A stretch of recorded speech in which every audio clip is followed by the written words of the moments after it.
thought I was sitting here drinking and bullshitting.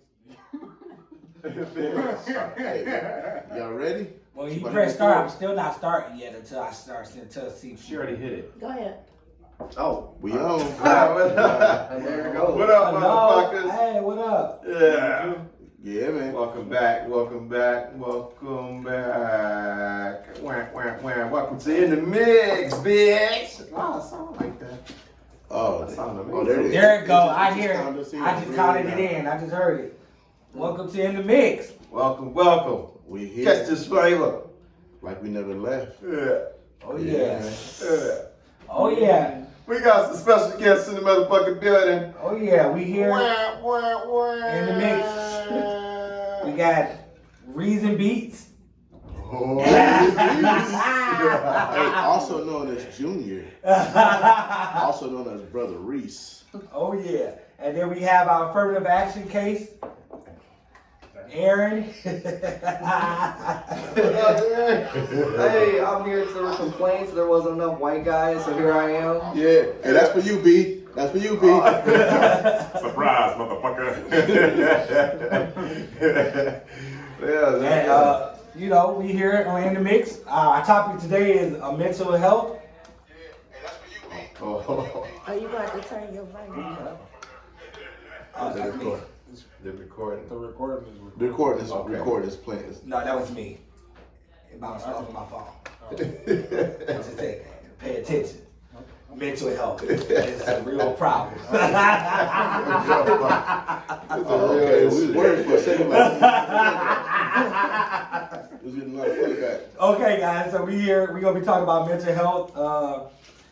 Mental health is a problem right now that we wanted to talk about. It's an underdog problem. Right, a big problem, especially in the United States. So we got Aaron here as our main guest, and he's gonna introduce himself and tell us a little story. I'm pretty sure he started off with some type of community, right, anything like that. and I'm pretty sure he's gonna start off with being in the farm. Investments or anything. What you been up to lately? Oh, the last year, Corona, new baby on, he's here. Okay. He's 15 months old. I hear he's roundhousing already. Yeah, he's all over the place. He is wild, and he got this little Fitbit here for Father's Day, and he makes sure I get every step every day. So you put your watch on too? I should, because I get like, challenged right in the last second of the night, like, hey, how many steps you get today? Like, your legs are shorter. You get more steps than me just because it takes you 6 or it takes me 2. Right. Just put it on the ankle. Yeah, that's right. All the steps. That's what's up, man. So where you working at? Right now, you don't I'm have working. to talk about it. No, I don't want to talk about where Okay, I'm working right now. that's I've all got right. a history of working in mental health. Where when I was working on my master's degree, I was working in an adult foster care with like elderly mentally ill.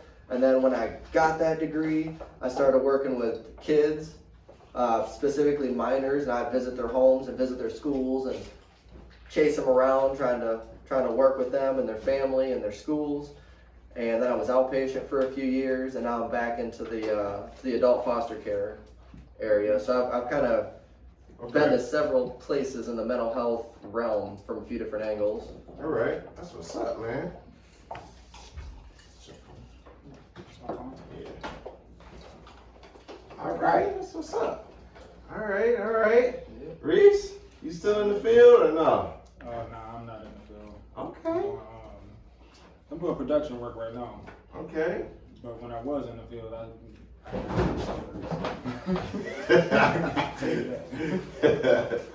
Okay. Never forget. All right, so you got any side hustles or anything you want to shout out? Right now, I make beats. I try it. Oh, yeah, that's right. We're trade buddies. Yeah. That was a good college face. I can do that shit. Whatever, a little bit. But I make beats for the most part. Okay. Whatever, and that's pretty fun. You can catch me on IG of Reason Beats. All right. Yeah. Reason Beats. Reason Beats. That's REESTINDEEATZ. All right. All right. For those of you just coming in and watching, you can share and like, share the video so that your friends can watch. All right. So we're gonna start off. No. We're gonna talk about it. I wanted to talk about it. Mental health is something serious, and then it seems like the more and more you watch the news and the more you pay attention to stuff in your community, you realize that this is an issue that don't get discussed. You know, I don't know about you, but in our community, it's like Sean, you don't talk about mental illness. It's not okay to say you need help. It's not, they tell you all of this bad stuff. They tell you don't, none of this, no getting help, no crying. We're given that as a kid, Mm-hmm. So, so we just want to talk about it so that we can know that it's okay. Oh yeah, it's okay. It's definitely okay if you need a break. You know what I'm saying? Because a lot of times people don't get that break that they need. You know what I'm saying? It causes them to go over the edge. I just want to say one thing, we gotta talk directly into the microphones. Yeah. Because we don't have the surround sound hooked up right now. So we gotta speak directly into the microphones so everybody can hear us. So let's work on doing that. Okay, y'all can hear me? Yeah. I can hear you. Okay. Yeah, we can hear you, Mr. Fancy Mike. It's not my fault. You just really do it. Bastard.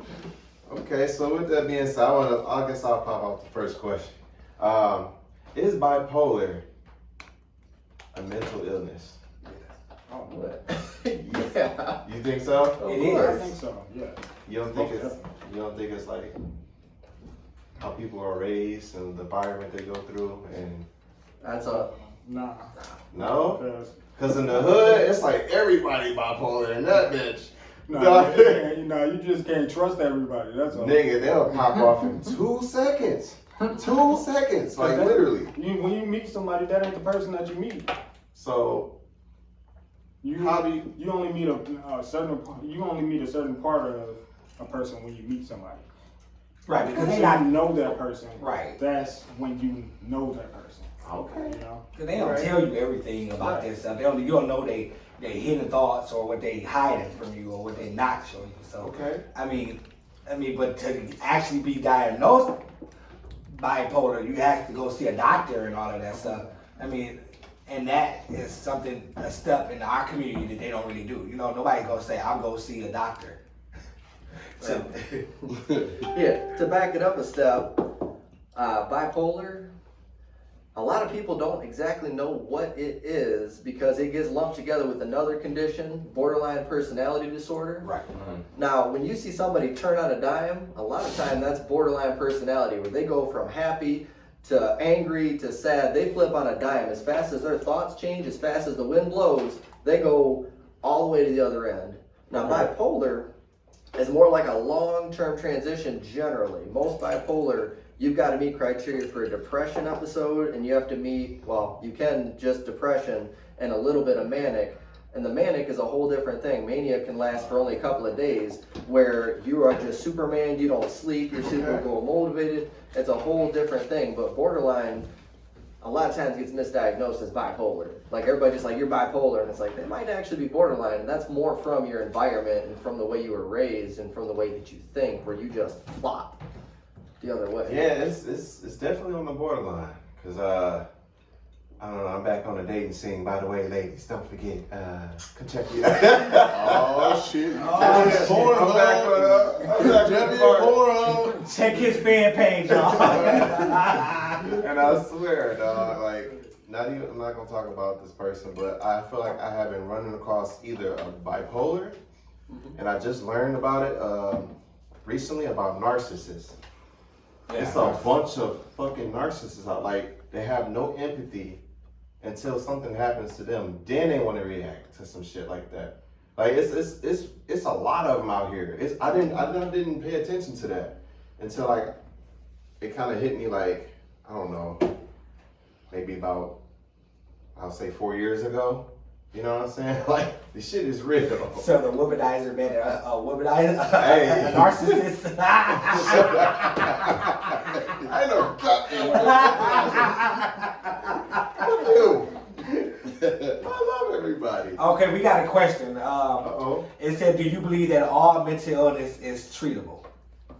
Ooh. Wow. Shit. Hold on. What was the question again? You know, my mental illness kicked in. What's Yeah, because you just drifted off there.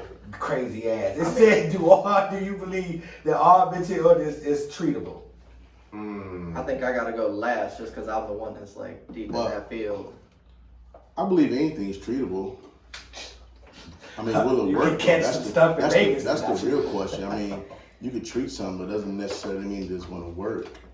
Right. So, I mean, you could treat anything, there's no guarantee it's going to work. I mean, there's nothing I say about that. And you know, I was thinking when I was on at home, like, is there some kind of way to actually like fully treat mental illness, some kind of like different types of mental illness? Because I think it's some kind of way we just going about it the wrong way. Like, specify, like, what meds? different types like, you mean? Not with medication, like something natural. Right, because I'm not taking medication for nothing. Me neither. That only add more problems to it. I don't care. You gotta take a medication for. You're gonna take a medication for your mental illness, and then you're gonna have to take medication for That those. medication. Yeah, for that Right. medication, the side effects of that medication, then the side effects of that medication, and then the list goes on. You know, but like, I think we going in the right direction, but we going in the wrong direction because we only partially treating it. We only treating, we're not trying to cure it. You know what I'm saying? Right. Absolutely. That's one of the problems. I mean, my personal position, not affiliated with nobody for nothing, but everything's profit driven. Right. It's all about the money. So that's where you see a lot of the pushing of medications. You see meds. Sometimes meds are you got to have the meds in place in the very first place to get anywhere. Like someone who's not even in touch with reality, you can't do therapy. You can't do meaningful therapy with someone who's not connected to reality. But most people, there is some evidence-based therapy that would work for them. Something that's natural, something that's talking, something that's educating, something that's exposure. But the fastest, easiest thing, the most comfortable thing is just take a pill. And that's where the money's at. Yeah, they making a killing off that motherfucker too, boy. Woo. Right, and then then it works on. I think that it with it being treatable is definitely about on both sides. Like the person do they really want the treatment? Are they working the steps? Are they working what's being told to them? Are they in it? I mean, truthfully, to be truthful, like even did they even accept and diagnose that this is what they are and this is what they got to work with? Because it's you be in denial. I mean, they say, oh, you got this, and you're like, no, I don't got this, and some people don't believe that, like, right, what if someone don't believe that it's not even real? There's mental illness is not you can't tell a crazy motherfucker you crazy. Right, and I mean, you can't tell them that if they believe it. If they say, oh, I'm not crazy, you can't tell them they're crazy. Right. Because they're not going to believe it. I don't care what you say to me. I don't believe it. I'm not crazy. I know what I am. I'm not racist. Right. I have a white friend. I'm not racist. there it is. You know who you are. There it is. That's the gift I have for you. There you go. But on a more serious note, so Aaron, I want to ask you, like, so when you hear the word mental health, what comes to mind when you hear that? Well, when you use the word health in the first place, I think of the spectrum of health all the way from not just physical. Like when you think of a physical spectrum of health, you got people that are tip-top Olympians, and you got people that are not that. But when you talk about mental health, I think everybody kind of like when you look at the way diagnoses are written, it's usually like you got to meet 4 out of 5 criteria, or you got to meet 6 out of 9 criteria. Like a lot of times people meet a few, not enough to qualify as something, but like when you read through the diagnosis of what it takes to be depressed, I think most people probably hit depression at some point in their life. Everybody hits what can be called an adjustment disorder. I mean, I don't know why I'm using air quotes. It's a real diagnosis. Adjustment disorder for depression. You're grieving. Someone died. Something was lost to you. Like you might have lost your job, got a divorce, lost your, like, these are real things. Most people don't know that they would meet criteria for a condition. So at what point can someone diagnose, because depression is a mental illness, correct? Yes. Even though we all have it, so at what point do they say, hey, this is mental illness for real for you? Like, I mean, off the top of my head, without the DSM Holy Grail in front of me, you need to be depressed for 2 weeks, I believe, to qualify. That's Oh shit! I know a lot of people that's depressed. right. It's not a high bar. It's a depressive episode in and of itself needs to be. The phrasing is very vague, and it really depends on the person being willing to admit that they're feeling this way. You have to be depressed more days than not, losing interest in things that you're normally interested in, not happy about things you normally be happy about, you don't enjoy things you normally enjoy for like up to 2 weeks. Like that's it. More days than not, that's 4 out of 7 days. That's 8 days out of 2 weeks. Like that's not a high bar to jump, but most people don't. The biggest barrier is getting them to say, hey, something's not right. Okay, Sherry Tackett said that I feel most diagnosed are misdiagnosed. that's actually really good. Yeah. That's actually really good. Like, that's some scary shit. Like that is, I mean, because, like, nothing personal, but like for me, the first time I went to see help, they diagnosed me one thing, and then I'm like, so I went to another one, and then they was like, no, that's not the diagnosis. They should have did this and that and that, and they came back with another one and said, oh, well, this is really you, and it's a more extremer version of the one that I thought, like, okay, whoa. And so, like, what happens with those people that get diagnosed one thing and then it's a misdiagnosed? Like, they just, now, they just out there, and then you start going to, like, can I trust this? Or is it, is it accurate? Mm-hmm. Yeah, you gotta have a good relationship with who's diagnosing you in the first place, because part of the problem with the whole system is the pressure cooker of insurance. Mostly, they want to have you diagnosed the very first session, right away. Somebody comes in and you need to put a diagnosis on them so it's billable. Sometimes, so sometimes the pressure cooker is just to get that diagnosis, and some people don't make the effort to change it once they realize it's not quite right. And so many conditions overlap that if they're fishing for certain things, they might see anxiety and miss the depression. Or they might see, or vice versa, they might see the depression and not the anxiety. Or PTSD always goes under the radar because nobody wants to come out and talk about the worst experiences of their life. Right, because nobody diagnosed my cousin yet, and I know he got PTSD. And just because I had 1, 2, 3, 4, 5, 6 drinks of tequila doesn't make me an alcoholic. I'm gonna say that. You can misdiagnose me as alcoholic, but I'm not alcoholic. So I just want to read something that it says in the United States, half of adults, 4.6%, will experience mental illness during their lifetime, and 5% of the adults are 18 and over will experience mental illness, and that equals to about 43.8 billion people. So I wanted that to be said, because mental illness is something that people so commonly say, oh, I don't have no problems, or oh, it's not me. And yet, it is that common. It is a lot of people that is affected by mental illness and just either don't know it or choose not to see it. One thing, like Taraji Henson is like really adamant now about pushing mental illness and mental health in the Black community, and right, don't miss no more free throws. And I'm okay with that, because we are one of the communities that doesn't acknowledge mental illness or people needing mental health.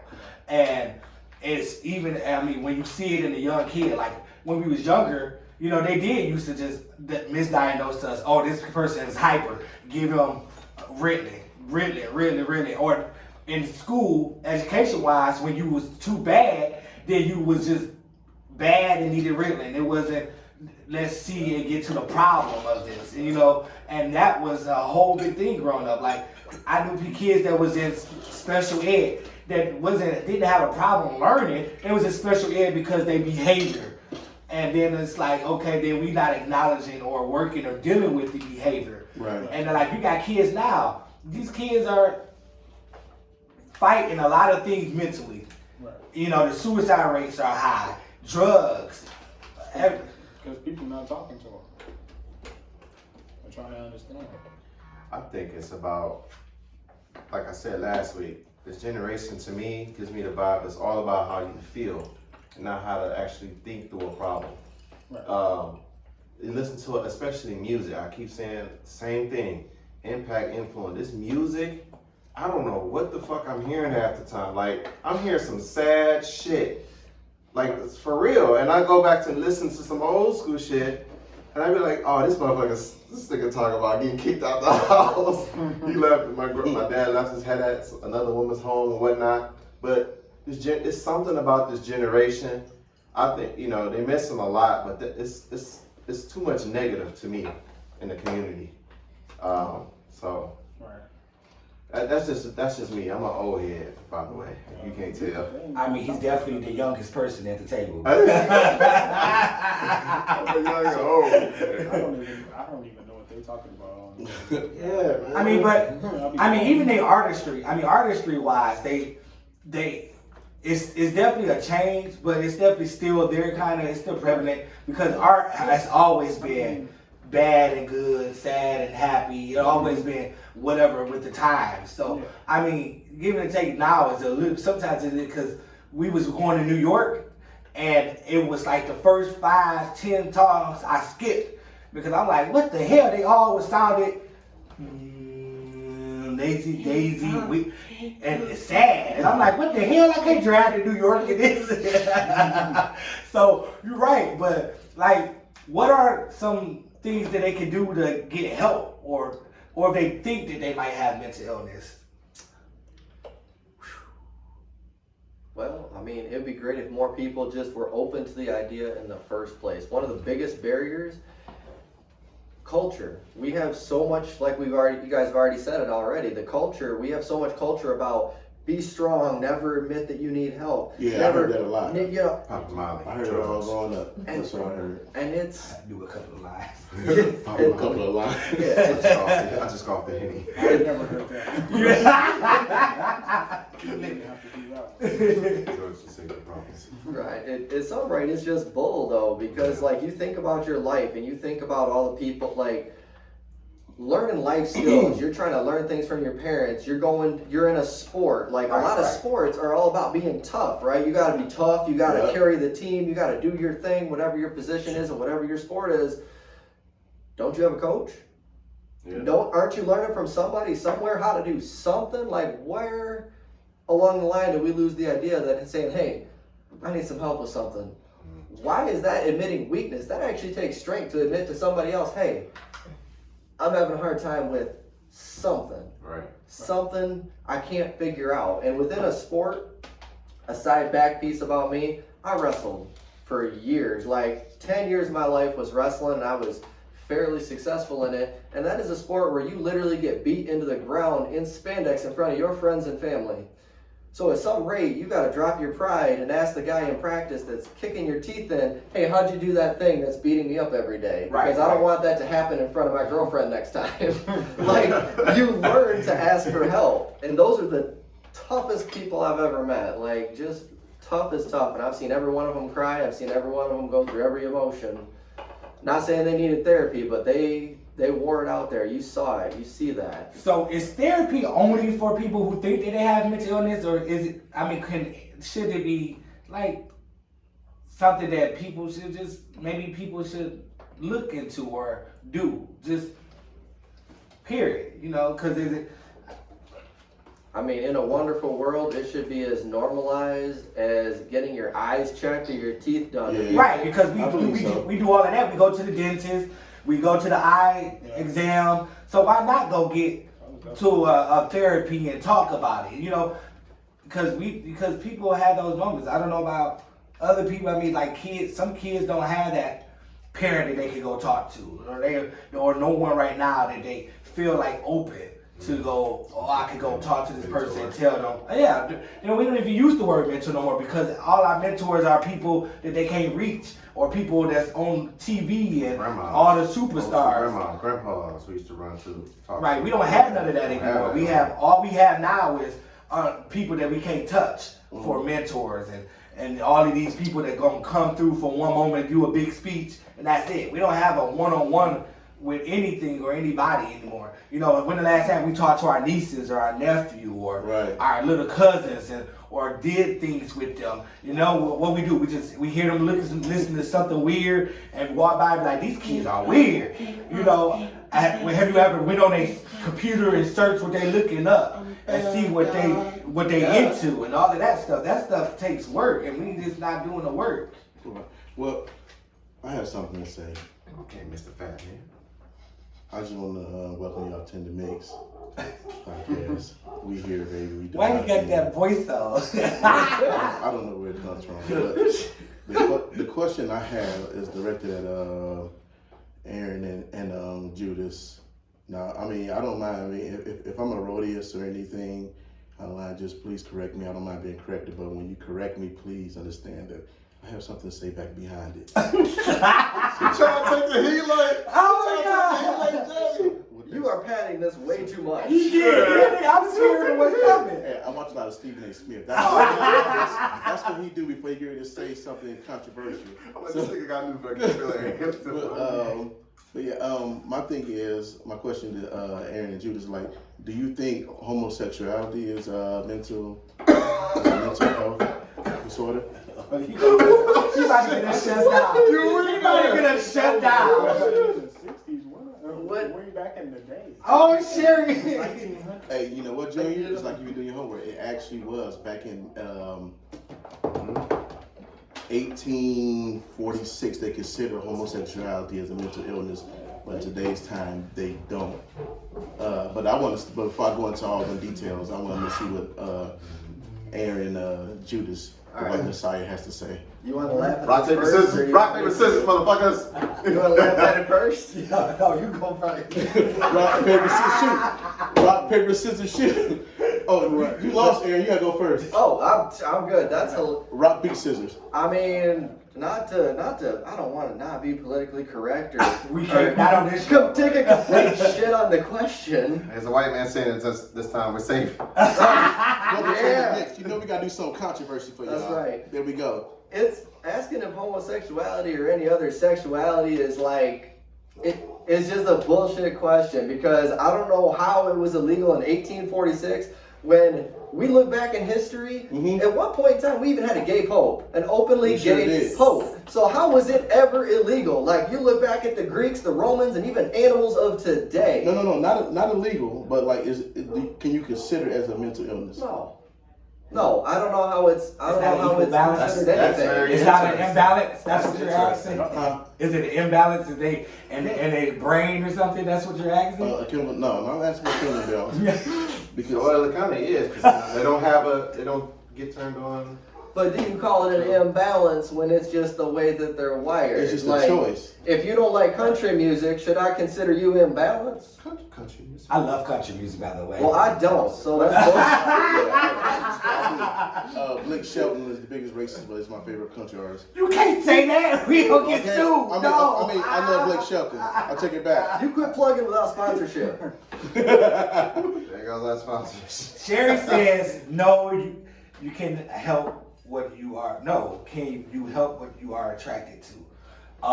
Some say you can, Sherry. So I don't know. That's not that's just added That's a gasoline. great question. I don't think you can. I don't think you can. Are you Mike Pence?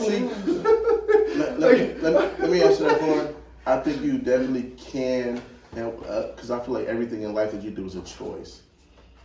No, it's your choice to act on it. Yeah, so it's a choice. Because you can think something. But once you think it and put it into place, you made a choice. He's confessing. Are you having gay thoughts? Oh my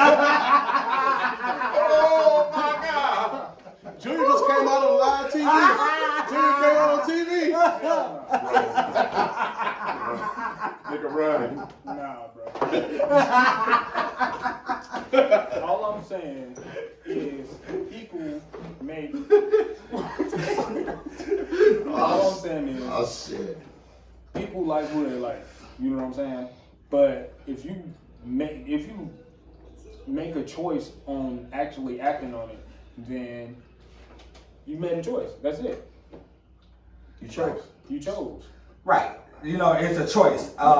You know, it's just, I think that what happens in our history and our books is when we fear something or don't like something, it becomes an enemy. And it's written that way.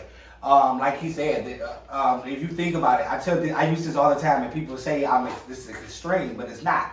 At one point in time, we was not human. We was property. That's true. And that was legal, and that was right, and it was in the books. But that don't mean that it was right. It doesn't. And look at us now. Now we able to talk, and we presidents and stuff. It's okay. It's okay. And y'all following and listening. Quit looking at Aaron like that. That's a good man right there. He did not own slaves. Yeah. His family owned them. Maybe his family did, but he didn't. That's a good man right there. That's my brother. But what my I'm best saying friend is, right there.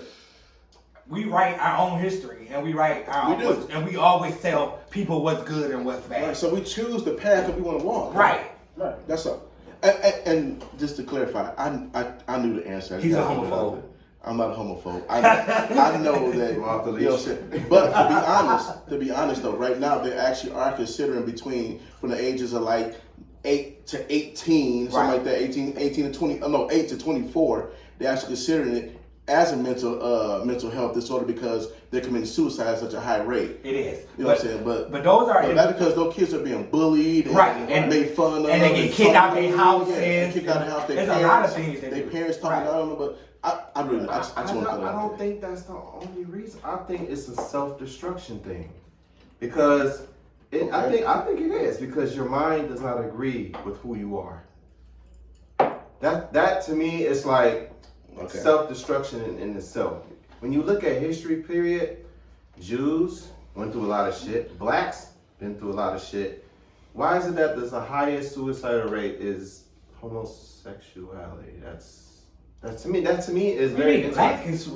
Black people commit a lot of suicide. They just don't talk about it, and it's really prevalent in the black community. Get committed suicide. No. Yes, it is. Trust me. From personal experience, yes. I mean, it's not saying that it's just black people not. don't do It's it. just not talked about. That's what another part of it. Not being seen, not being talked about, not being I handled. don't know if we're like up there like that. We are. But we are, but not like. And it's really bad because it's getting worse. Because it's so many things that add to it now. And that's another thing about when I'm saying about we write our own history because we don't speak about it. We don't bring it to the front. And because it's not to the front, then we just assume that it's not happening or it's not going, and it is. I mean, it is definitely happening. Because- But the rates that you're But explaining, I I don't think it matches. Because I tell people all the time that, that being a part of the LGBTQ community is harsh for people. It is. It I is, believe but it it's is. harsh for a whole bunch of other reasons. But a lot of things is harsh. It's harsh being a black man. It's hard. It's harsh being short. It's hard not being. Hey, why you pointing at me? You say short. You gotta point at me. You say You know, short. it's harsh if you're tall and not a basketball player, right? Hey, You didn't make it to the NBA. Now you consider a failure. All that height is You like production. 6? You are. You hear that? You heard how many people have told you guard you're too height. tall not to be playing sports? point guards as small as people. And you Steph Curry height. We look at you up and down like you ain't in the You NBA. You ain't Kyrie Irving. You Man, 6'1". He's 6'3". He's 6'2", 6'3". But I mean, I just figure everything is always given a factor It to is. to anything. I mean, okay, them being gay, okay, that might factor into a lot of other mental illness, but we don't. But then what about? But that don't go for the people who've got healthy families that support them and back them, because those people are not committing suicide. They're not don't- doing that. They don't talk about them. Right. They talk about the kids that's like Foster kids. Right. Those Like from- people. like 4 to 8, like 4 to 6, something like that. Childhood trauma, like Right. things may cause them to go that way. Right, like they always push that it's agenda, like, oh, Sorry, if that person is considering to be gay, then they got abused or they was molested or touched and Right. things like that. I was molested by two white girls. They used to stay across the street from me. No way. I don't even know if that fit in. I don't know. Now you being molested by please white do girls would not make you gay. I wasn't insinuating that.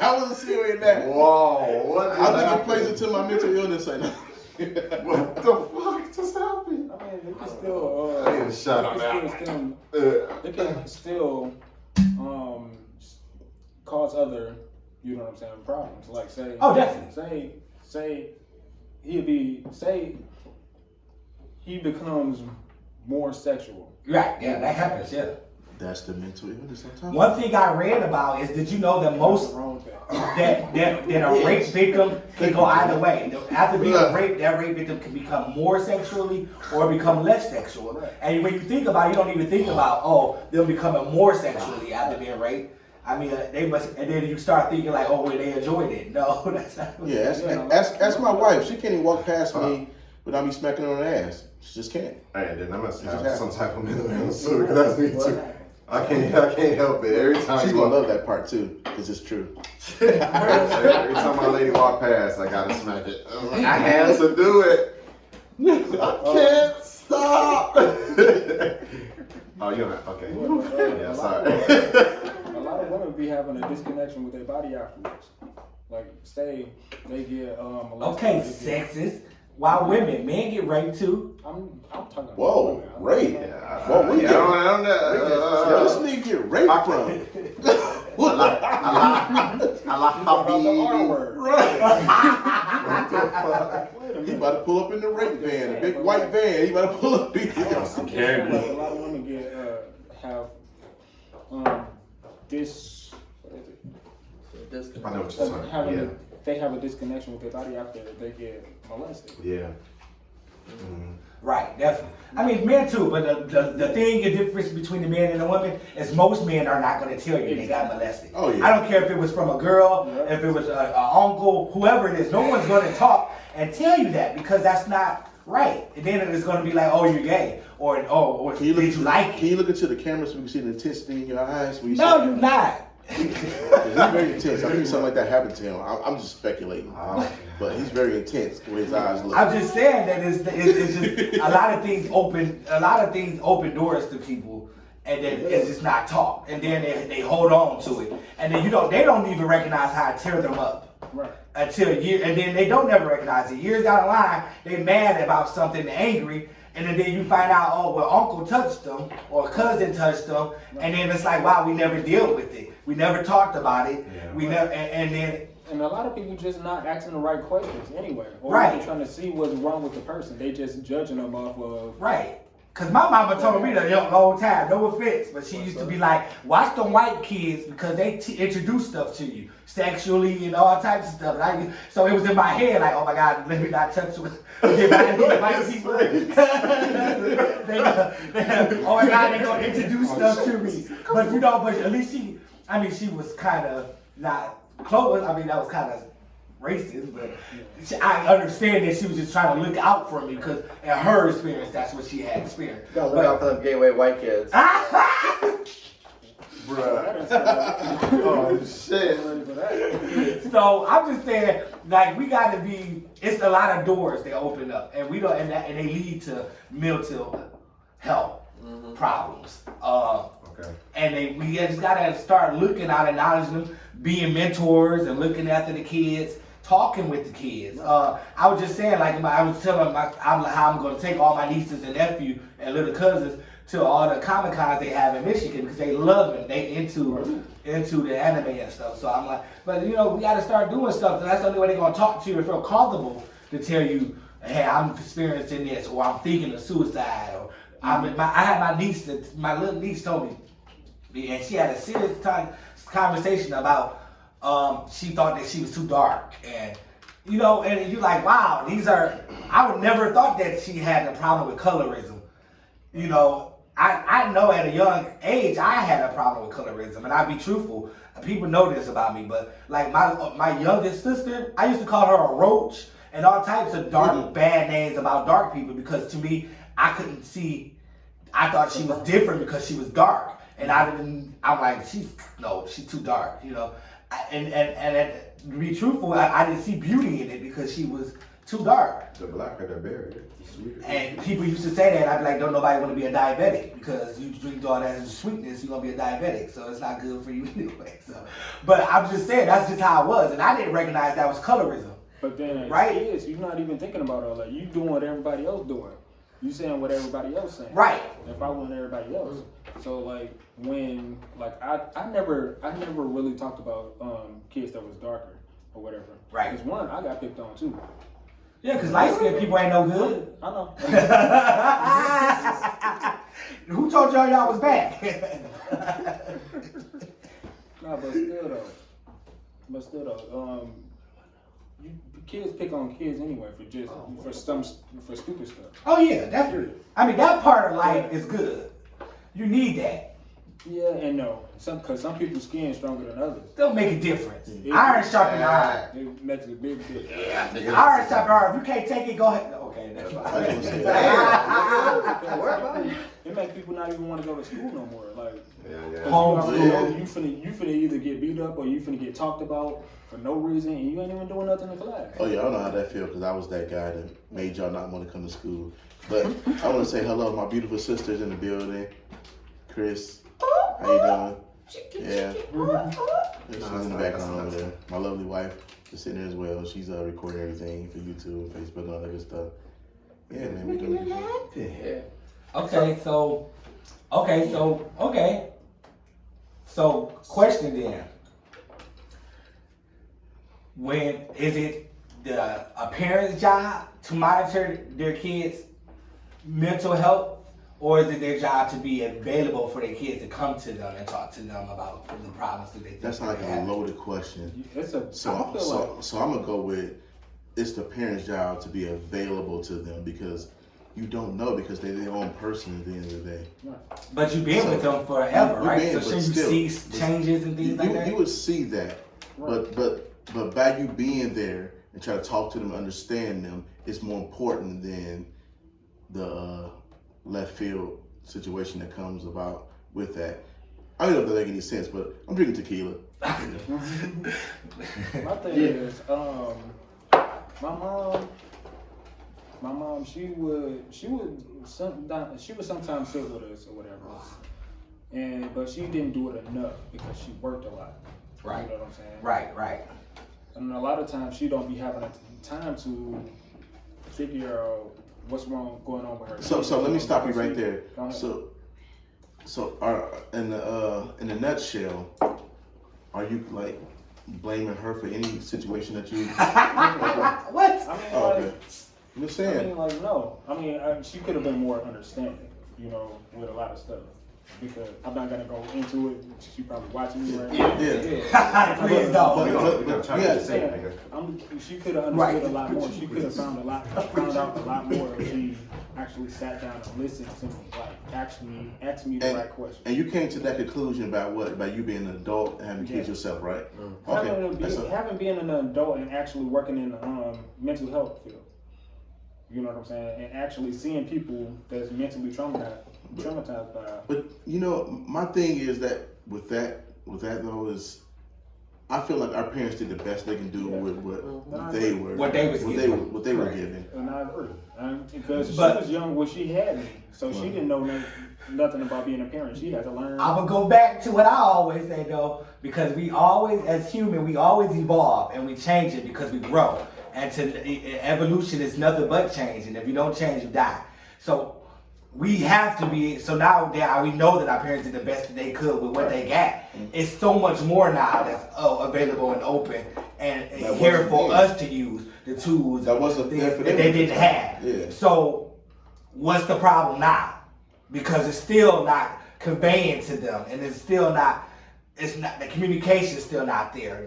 The all of that, the accountability is still not there. So what are we not doing? Accountability is a huge problem. Yeah. Huge problem today. huge.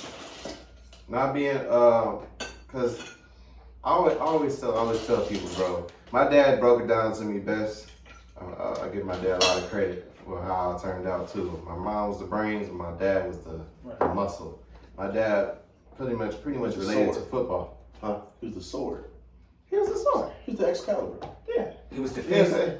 He was the fist. Yeah, I get what he's saying. He was the fist. He was the fist. It's tequila. It's tequila. Yeah, but he pretty much said, like, you know, you're running up the middle every time in football. By the time you know it, you're gonna be knocked in your ass, probably taken out the game. You're exhausted. By the time you look up, you at the touchdown. You know what I'm saying? So I think I feel like we're not direct about a lot of shit that's going on today, especially as parents. It's always about, I keep saying the same shit. It's always about how you feel. How do you feel, honey? It's not about guiding them and helping them to get through that situation somehow. So I think everything has to be a balance. You have to listen to the kid, of course, but then you have to kind of mold them patiently. I don't have a kid. I work with kids, but I was a kid. My dad worked with me through a lot of shit. My mom's worked with me through a lot of shit. It was they took patience, and they pretty much. And when I was at a standstill, they kind of gave me a little push, So with that being said, what are some of the things that you are looking forward to? It's your first, right? My first child? Yeah. Yep, just the one. Okay. Yeah. I know that the way he said it, I felt it. I was like, damn. I was sitting here like I got so much whining through my mind as I'm just sitting here listening and listening and listening and not commenting on his internalized colorism about shaming people for being too dark. and you're making great points about how parents try to be there and they try to be there, but systemically they got to work a second job or pick up overtime to keep them bills paid, so they got to keep the heat on. So mentally, physically, they just exhausted and they can't quite. And they trying to figure out what's going on with their life. Exactly. Yeah, they're just overdone. Where it's hard to be that available parent that it's up to them not just to be available, but to build that rapport. Because a lot of times, as a therapist, you have to build that rapport. Like you were saying before, people don't come in and lay their trauma out on the table. They think it's a weakness. They're ashamed. They're embarrassed. Something happened to them that shouldn't have happened to them. Right. And a lot of people, you find out they blame themselves. People might come to therapy and you don't get to that PTSD, that post-traumatic, until way past when you had to put a diagnosis code on them. They might come in and tell you about how they're depressed and how they can't focus or how they're anxious everywhere, but they don't bust out the trauma until late in the game, because that's something they've been hiding from everybody close to them. And if their parents are tight to them, maybe they'll tell their parents hey, my uncle something something or my grandpa something something. But if you have a limited amount of mentors because both your parents or even one of your parents or none of your parents are working overtime all day every day and you're halfway raised by somebody that's not paying attention, and then you have a mentor who takes advantage, that stuff don't come out for a long time. Like the priest and in the church. Because that was a big thing. Because you supposed to trust the man of God. That was a big thing. Oh yeah, okay. But Sherry said one thing on here. She said parents have mental issues as well. So we do have to understand that they might still be going through stuff, and shit trickles down. I think and things trickle down. So I see how my mama handled stuff. My mom was a strong woman. What you say? I said the only thing that trickles down. Right. Oh, yeah. And my mom was a strong woman, I tell you that. But she definitely didn't play with certain things. And that's how I am with a lot of things. So y'all know that. Everybody who see my mama know that I get my voice from and how loud I am, how quick I cut niggas off and cut into them. I got that from my mom. Because she do it. But it's just because it's a learned and seen behavior. So I understand her saying that parents have mental issues as well. So we have to put that into the equation too. Right, you got to, and but going back to what Frank, also known as Aaron, also known as the token white boy. Also, y'all blamed your mama. That's for you, Brian. That's for you. But no, that's why me and my wife, we try to be emotionally available for our kids. So more than anything, especially Coretta, she's really emotional help. I think you did that backwards. I'm actually the guy. He's the guy. No, I'm taking the shot. Yeah. Thank you very much. She told you so. I'm the answer you got. He's the I'm pretty sure he is. Look at this soft teddy bear. Yeah, because I know how all those feelings are, man. Because You hit 'em. I felt them. Right. And I hear them. Yeah. And I know. So I know how to communicate with them when they feel some kind of way. And you work with crazy people. Oh, and top of I work with people that need help. Don't call them crazy. Also, the why said, family and fresh right. You need to be aware and available, but not intrusive. You will scar them forever. Yeah. You my boy, Blue. Oh, you don't support nothing I say. But I mean, I think that the more that we talk about it though, and tackle these issues, the more, because I know when I went to school, there was a social worker in school and a psychiatrist, and I had to talk to both of them. So, nobody else had to. Nigga laugh. Can Like, anybody, hold on. right? Can anybody else say they had to? Oh, that shit's serious. Why you laughing? Because I had to. Nobody else talked to the social I was worker. too ashamed to get a social worker, so I feel like that showed weakness. Like goes back to what he was saying at the beginning. That's that culture that holds people Yep. back from seeking the help Yep. that they actually need. Mhm. And sometimes you see that That's why I pride was pull people 13 back. in the 4th grade. What? 13 in the 4th grade. Nigga, you was retarded. You brought out the other one. Okay, don't worry. I was You made it retarded. I was through, going through a lot of mental things, and I had nobody to talk to. No Your wife outlet. really loves you. Did she know that before she married you? A lot of stuff you don't say nothing. I mean, like You coming for with blood. other kids. Because it was like, show when other weakness. kids pick on you or whatever. A lot of times you don't tell because back in the day, or I don't even know if it's still the same way with other kids or with kids nowadays. Are you in your stitches 30s? get stitches. Yeah, they do. I don't know if they still go by that. They still say They that. still do it. And it's annoying. But to bring that up, so I was a bully. See, And I didn't know I was a bully. Oh. I was a big time bully. You already You said you was a bullied your bully? sister. Yeah. He was bullying his sister. No, I Just was a like bully. that. Me and my mom was just laughing today about how me and this homeboy Lionel Williams, we used to go back and forth. Hold on. You know what's the name? Hey, Like like that, that, we Williams. can't pay you, so And disregard that. I was such a bully that I told him that his mama was fat and ugly and fat. And I'm like, my mom was beautiful. Your mom was fat and ugly and fat and couldn't even get out her car. Like, I was really a big time bully. Like, That was big time bully? What? Damn, man. like, she was fat and ugly and fat. Like damn. like I was, but I had to because I was the only boy. So I built that mentality of that I got to get people before they get me, before they see, because my sisters could fight. So I didn't see, I thought that was normal. I thought all sisters could fight. My sister Tanya and Quina, they was fighting boys. Like, that's what I'm saying. So I had that We mentality. can't pay you, Tanya and Queen. So please disregard that. My sisters was, I think I'm mention There we that. go. There we go. And so that's what I'm saying. I wasn't, so you build up. So sometimes bullying is not just like means that it's a cry for help. Because when the social worker, when she got me and sat me down and told me I was a bully, I was like, I'm not a bully. I looked at it as defense and protection. Right. And then she made me a peacemaker. And then I was the one going around stopping people from bullying. So I'm gonna ask the question: wow. Does religion help mental illness? Do you think it can help a mental or? Oh man, we ain't got enough time to answer that, but we I guess got a little time. We got a little time. We We got got a a little little time to time. touch on it. I guess we give I'm not everybody a gonna answer. minute. I just asked. We the give everybody a question. minute. Starting with Junior. Let's go. I'm not gonna Go answer. ahead, I just want to Junior. hear it. What are we talking about? You know what? Does religion? Do I say that's a relaxed brain right there? A lot of people, like when I was working in the mental health field, a lot of people prayed to God. So what God? Whatever, and it helped them calm down. Shit! Shut your ass up.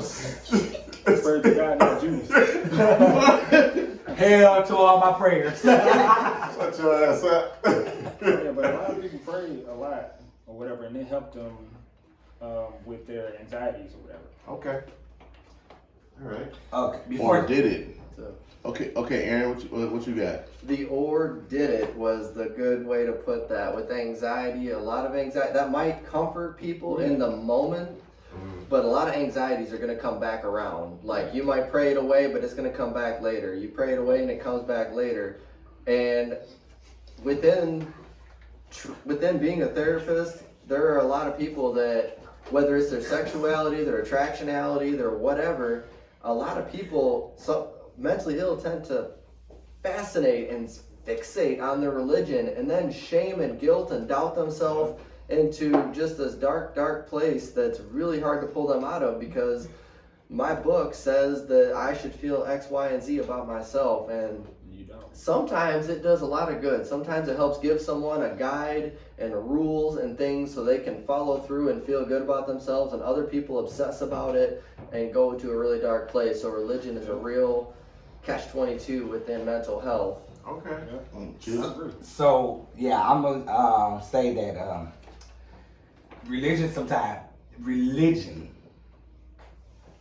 is sometimes is bad, and I say that because religion has a lot of sacred religion connected to it. It has a lot of traditions and rituals and customs that people are that they fight against.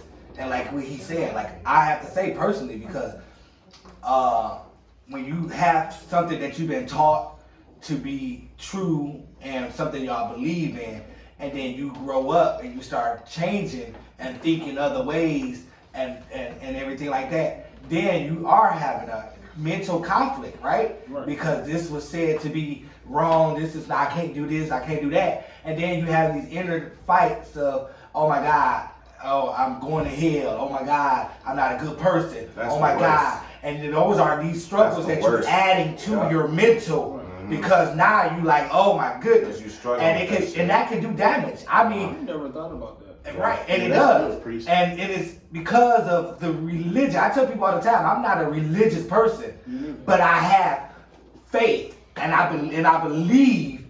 Right. And I believe a belief system that I have, and it's a relationship I have with who I believe to be the Father or the Creator.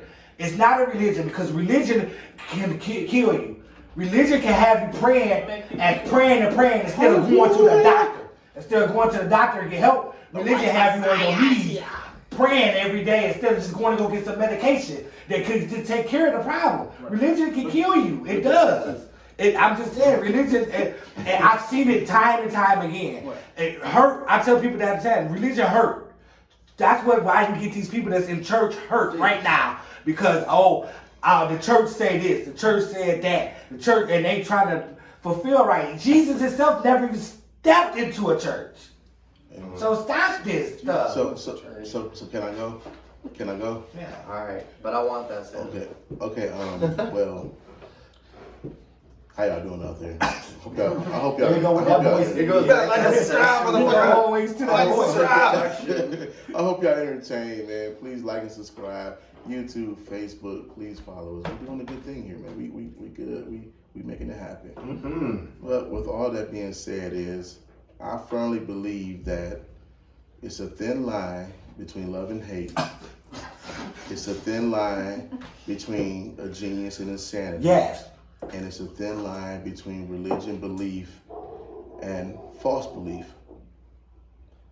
And with that being said, is that, I completely forgot what I was going to say. It's the tequila. Yeah. Oh, I've got bits and pieces I've been like stocking up this whole time, because sometimes as a therapist you listen for a long time before you say anything back, because sometimes people come in and they just go and they literally just vomit all over, and you got to try to summarize and pick up all the pieces. Like a puzzle. And now that I've said that, I'm trying to remember all the pieces I had in my head a second ago. But about religion and about being available as a parent, sometimes it's really hard if you indoctrinate someone too much into a religion where there's no room to say for that moment of self-discovery where somebody looks at somebody and says, you know what, I like that bald head and them glasses, like that's hot. But to realize that they're attracted to something that their religion has told them up and down since before they was attracted to anything, sometimes that can do a lot of damage and create a mental conflict where maybe there wasn't one, and they don't have a parent to talk to about it. They don't have a mentor. Hold on, Aaron. Hey, Edgar. I'm gonna just stop this one. Y'all can keep going. It's gonna shut off at 60. Okay. Yeah, it's cool. Yeah, so we're gonna wrap that up. Okay. What Hey. Rapping, dang. No, with the anchor. We're gonna Okay. We're gonna keep going with live. Yeah. Alright, so Anchor, you better like and subscribe. Or go to the Facebook page. Catch the rest of this shit. Like on YouTube, we coming. Alright, we in the mix, bitch. Peace. All right, guys. So we're gonna keep going. We just stopped for our angry people. Alright, my bad, brother. Yeah, we touched on several pieces with how religion interplays with mental illness and interplays with parents that aren't quite available as they want to be. They want to be, but they're overworked, they're underpaid, they're scrapping and hustling trying to make it happen. And how a lot of this becomes a system self-maintaining itself, where people don't seek help when they need help because they have a parent that's modeling like stiff upper lip, don't give up, don't show weakness. Like you almost, as a parent, as a person with a 1-year-old now, he ain't at the age necessarily where he's gonna notice if I'm showing weakness or I'm looking tired, but he needs to see that side of me to know it's okay to show that when it comes about.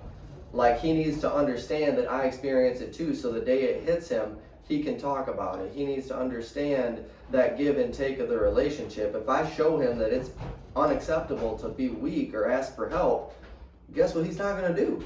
He won't ask me for help. Kids are constantly imitating whatever we do. Like he's learning constantly, and it is infuriating to have him just doing shit that he ain't supposed to do. He's grabbing, he's pulling out that drawer under the oven. He's trying to burn himself out of shit. Like he's about to figure out the child locks. Like I know he's gonna figure it out like ASAP because he just figures out everything. Like I taught him how to go downstairs by doing it myself, and all of a sudden he's doing it. But he's learning shit I don't want him to learn all the time. Right. So if we want our kids to come to us with their issues, we got to show them occasionally that piece of weakness, like not weakness, I don't want to use that word, but we got that vulnerability. Yeah, there you go. We're always trying to hide and I always try to be emotionally available for my kids, always. Yeah, and even for my wife.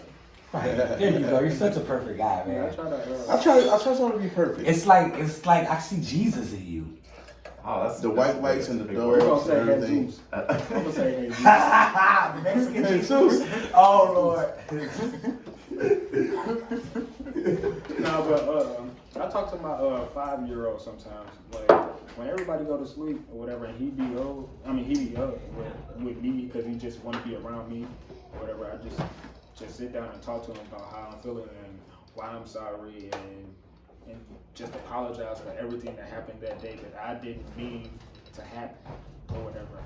And I'm just hoping that when he gets older, he picks up on that and he tries to do the same thing when it comes to his brothers and sisters, his brother and sister, and also his kid when he get older or whatever.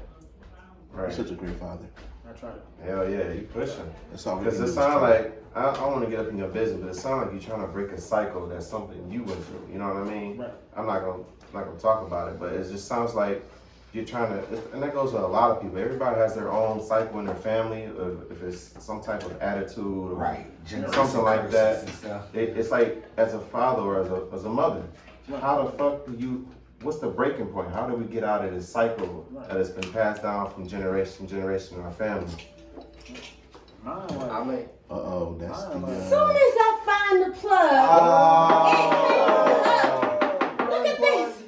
I wasn't fast enough. Damn. Dang it. And that is This is still recording. You still got the wrap. Everything off. We lost power, everything. We out of YouTube. Thank you for tuning in. We love you. Peace. We now Fat Man. Catch me on. What? Catch me Y'all on said Instagram. what? I said stop. RESCINDA. It said the live video interrupted podcast. You should be able to save it, right? Huh? You should be able to save it.